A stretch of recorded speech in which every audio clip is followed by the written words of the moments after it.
Kalabaw lang ang tumatanda kay LeBron James. Sa kanyang 1,485th NBA career game, pinantayan ni James ang season-high 40 points para ihatid ang Los Angeles Lakers sa 116-104 panalo laban sa Brooklyn Nets linggo ng gabi, Lunes sa Maynila. Nagsalansan din si James ng 9-for-10 shooting sa 3 para parehasan ang career high. Tayuan ang sellout crowd sa Barclays Center habang tinutuhog ni LeBron ang sunod-sunod na 3 sa fourth quarter. Sa pangatlong pagkakataon ngayong season, umiscore siya ng 40 huli noong March 16 sa home loss nila sa Golden State. Alam ni James, 39 anyos, na papunta na siya sa retirement. "I'm not going to play another 21 years, that's for damn sure," aniya.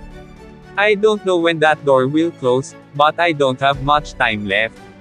Si James at Michael Jordan pa lang ang players na ilang beses umiscore ng 40 bilang 39-year-olds. 2 beses na itong ginawa ni LeBron, 3 kay Jordan na naglaro hanggang 40 years old. May 7 laro pa sa regular season, na natili sa 9th place sa West ang Lakers. Pwede nilang habulin sa 8 ang Kings o Suns sa 7th.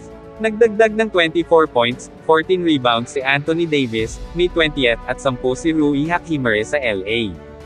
Hinapos ang 30 points ni Cam Thomas sa Nets na 11th sa East.